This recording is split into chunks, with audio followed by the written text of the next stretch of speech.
안녕하세요. 맥킨의 지혜투자클럽입니다. HLB. 자, 항서제약의 펑지 신임 사장이 어제 이제 이사 결의로 새로 이제 사장으로 임명되었습니다. 아스트라제네카에서 부사장까지 역임했던 하이엔드급 인사 전격 이제 영입이라고 봐야 될 것 같은데요. 그리고 캄넬리주막 관련해서도 이제 미국 의사협회 학회지죠. 1883년도에 창립되었던 세계 3대 학술지에 해당되는 자마 쪽에서도 메인 채널에 이 캄넬리주막의 이 보조요법 관련되는 부분이 좀 언급이 되었고요. 자, 오늘 HLB는 주가가 이제 한 57,000원 정도로 일단 마감이 됐는데 이 부분 살펴보겠습니다. 항서제약의 어떤 스탠스가 중요하기 때문에 항서제약 기사를 현재 이제 보도되는 부분들을 조금 이제 계속 설명해 드리고 있습니다. 자, 이 현지 기사인데요. 구글 번역에서 바로 좀 살펴보면 어제 이사의 결의가 있어서 이제 고위직 이제 임원 관련되는 부분에 위치 이동이 좀 있었습니다. 그래서 국제적인 하이엔드급 인사 관련해서 항서제약이 풍지 사장을 임명했다. 이 여성분인 것 같고요. 찾아보니까 1970년생이십니다. 그래서 이력이 굉장히 화려한데요. 자, 항서제약이 고위 인사 변경을 환영한다. 4월 2일 어제 이제 이사회도 개최되었고 풍지 새로 이제 사장으로 임명하고 기존에 이제 그 사장 역할을 하고 있었던 대웅빈 같은 경우는 이제 부회장으로 이제 승진해 있습니다. 그래서 순휘양 이제 회장을 중심으로 해서 이 프랭크 지양 이제 그 해외 쪽 비즈니스 디벨롭먼트 쪽에는 이제 프랭크 지양 부사장이 하고 그다음에 이제 풍지 여사가 이제 새롭게 또 사장으로 들어왔다. 이분 같은 경우는 제약 산업에서 30년 이상의 경험을 보유하고 있죠. 그래서 항서제약에 합류하기 전에 이 상하이 쪽에 이제 렌지 병원에서 일하기도 하고 빅파마 출신이 스위스의 노바티스라든지 그 다음에 영국의 아스트라제네카에서 시약 개발이라든지 영업, 마케팅, 그 다음에 글로벌 이제 포트폴리오 전략으로 부사장까지 일단 활동을 했고요. 그래서 광범위한 어떤 경력을 가지고 있는 부분이고, 최근에 이제 항서제약은 R&D 쪽이 이제 매출 비중이 거의 한 30%니까 전 세계 8위 정도의 R&D 투자를 하고 있는데, 추가적인 어떤 자금 확장을 위해서 1월 6일 항서제약이 홍콩에 2차 상장을 하기 위해서 신청서를 제출했고, 이게 보통 한 6개월 정도 걸리니까 작년에 이제 11월, 12월에 이제 이 발표 이후에 주가가 42위안까지 빠졌다가 최근에 이제 미국 머크 관련되는 부분에 2억 달러, 그러니까 2조 이상의 라이센스 아웃 이후에 이제 주가가 다시 50위안을 회복하는 모습이었죠. 항서제약이 이제 국제화 관련되는 부분들은 2023년도 이제 미국 머크가 아니라 독일 머크에 라이센스 아웃을 하면서 이제 집중됐는데, 그때 이제 프랭크 제양 영입 이후에 이제 이런 부분의 변화가 생겼고, 결국은 이제 이런 하이엔드급 인사를 계속 이제 소개를 하고 이제 영입을 하는 것은 항서제약이 국제화를 하기 위한, 그러니까 미국과 유럽 진출을 제대로 하기 위한 부분들이거든요. 그러니까 이후에도 계속 이제 이 인재를 적극적으로 영입을 해서 글로벌화에 가속화하는 어떤 의지를 보여주고 있거든요. 이런 어떤 분위기를 본다라고 하면 그 캄넬리주막 관련되는 CMC 관련되는 부분에서 이 수저우 그 성카디아 관련되는 이 부분에 개선 관련되는 부분들도 적극적으로 할 수 있는 포텐셜은 여전히 강하다라고 봐야 되겠죠. 풍지 이제 사장 같은 경우에는 신경계 관련되는 부분, 심혈관 관련되는 부분에서 보면 여기 사장까지 역임을 했고, 그 다음에 CNS 같은 경우는 이제 뇌질환 쪽이라고 보시면 될 것 같습니다. 그래서 항서제약은 종양학 분야에 깊이 관여하고 있다. 예전에는 이제 이 제네릭 중심에서 수입해서 팔던 부분이고, 중국에는 제약회사가 한 5,000개 이상 정도가 있습니다. 5,000개 정도, 중국에는 하면 한두 개가 아니라 5,000개 정도가 되는데, 거기서 거의 한 95%는 제네릭을 하고 있어요. 근데 이제 2022년도부터 약가 인하가 되어서 항서제약도 80% 가까이 약가 인하가 되기 때문에, 그때부터 이제 혁신 신약을 하고, 그 다음에 이제 글로벌 진출하기 위해서 라이센스 아웃 위주의 개발 달력이라든지 뭐 인재 영입을 통해서 이 부분들로 이제 슌피앙 그 회장이 다시 이제 복귀하면서 피봇을 하고 있는 상태거든요.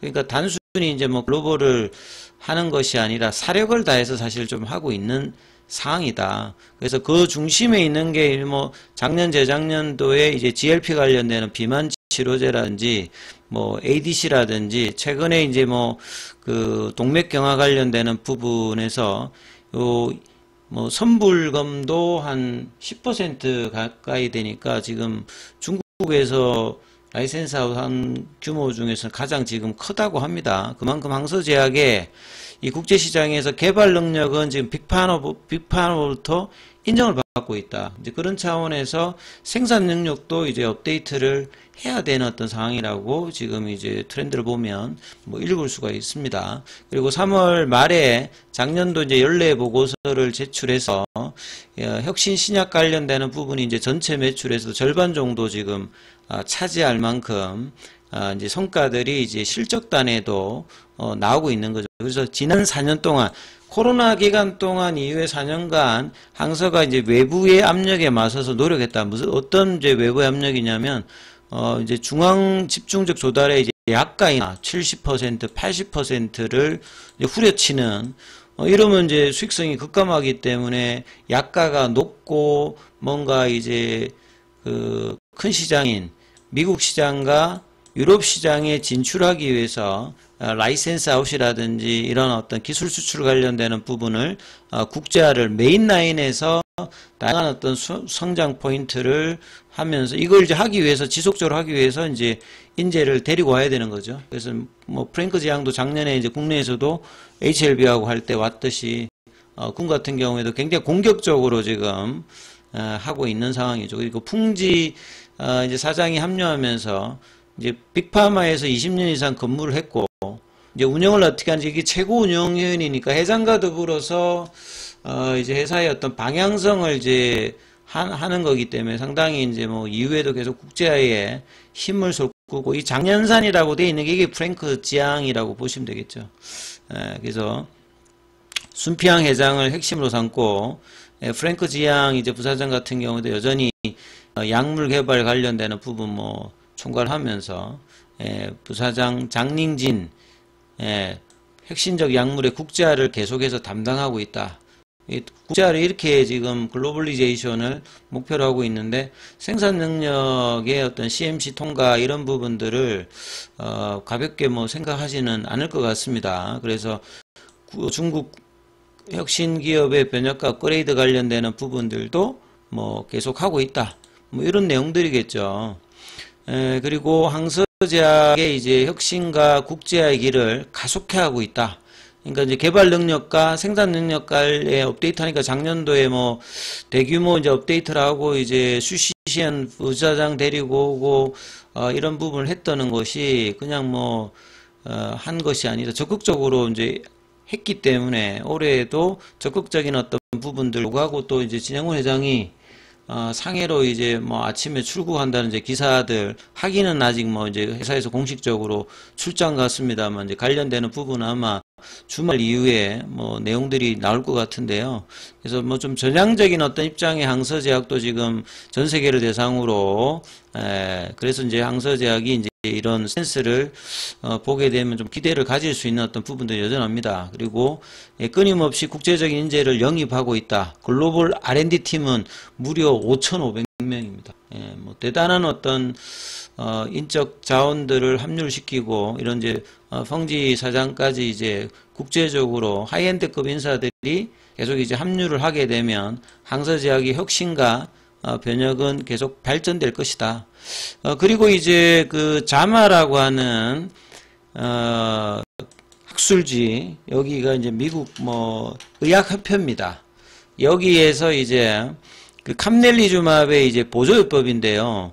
그 뭐 폐암 쪽에서도 뭐 올라왔고 그 다음에 최근에 이제 비욘드암 같은 경우에는 희귀암입니다. 그러니까 그 준시바이오로직스의 록트루지가 2023년도 말에 이제 FDA 허가를 받았고 그 다음에 연도부터 출시해서 팔았는데 희귀암이다 보니까 뭐 매출 규모는 한 연간 한 200억 정도 뭐 작년도에 뭐 팔았던 걸로 알고 있는데, 뭐 비인두암 시장 자체에 약 자체가 없기 때문에 초기에 그렇게 성과는 그렇게 크진 않습니다만, 그런 어떤 비인두암의 진행성에 감넬리주맙의 이제 보조요법, 그러니까 어주반트를 이야기하는 거겠죠. 그러니까 수술 전후에 이제 실시하는, 기존에는 대부분 이제 뭐 케미칼 세포독성 의약품 가지고 대부분 하는데, 여기에 이제 감넬리주맙이 같이 이제 포함해서 병용으로 이제 썼을 때 효과가 더 높더라. 이제 이걸 이제 이야기를 한 거거든요. 그리고 이제 메인 채널에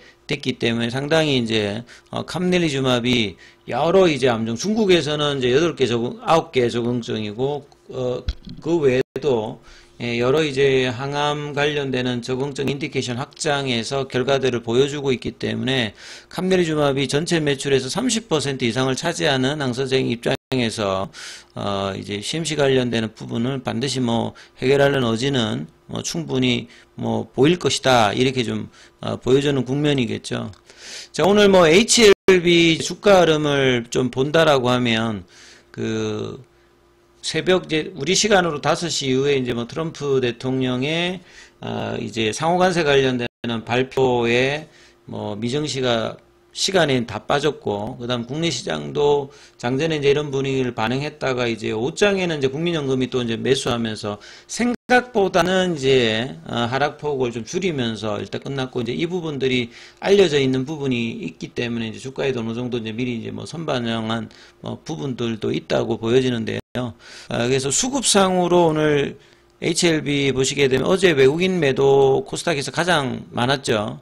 근데 오늘 같은 경우에는 외국인이 큰 폭은 아닙니다만 26억 정도 다시 일단 매수를 했고요. 그 다음에 기관 쪽에서도 18억 정도 일단 양매수가 들어왔고, 프로그램 쪽에서도 이제 전일 대비해서는 한 10분의 수준인 한 3만 주 정도 일단 매수가 들어오면서 장중의 흐름들은 오전장에는 이제 같이 좀 빠졌다가 장중에 57,400원대까지 올라왔다가 아침에 이제 그 시가 부근까지는 이제 하다가 이제 그 12시 넘어서 오후장에는 이제 거래가 큰 뭐 의미는 없었고요. 그래서 뭐 이 3시쯤에 3시 반 이제 정규장이 이제 마감할 때는 한 57,000원, 그 다음에 이제 애프터마켓에서 좀 더 빠져서 56,400원 정도 흐름을 좀 보였거든요. 그래서 오늘은 공매도가 조금 이제 금지되는 날이었기 때문에 양봉이 조금 제대로 나와서 어제 음봉의 시가 라인 한 58,000원까지 올려주면 좋은데, 지금 이제 3월 21일에 한가 이후에 그 다음 주부터는 일단은 볼린저 밴드 하단선 위에서 지금 플랫형으로 거의 2주간 옆으로 가고 있죠. 그래서 이제 거래량이 늘면서 이제 방향성을 어떻게 잡아주느냐, 그리고 이제 갭을 메꿔주는 흐름들이 나오느냐. 그래서 그 부분에 가장 중요한 이제 모멘텀이 될 수 있는 게 결국 FDA로부터 항서제약이 받게 되는 포스트 액션 레터가 수치를 과연 이제 이번 주에 하느냐, 그리고 그 내용이 이제 어떤 수준인지가 주가의 가장 뭐 중요한 부분이고, 그걸 기다리면서 지금 플랫형으로 가고 있는 부분들이니까 이 부분 참조하시면서 뭐 흐름을 좀 봐야 된다, 이렇게 말씀 좀 드리고요. 장중에는 무료 텔레그램 방이 진행되고 있습니다. 동영상 아래 링크 참조하시면 될 것 같고요. 입장 문의는 문자 남겨주시면 안내해 드리고 있으니까 참조하시면 되겠습니다.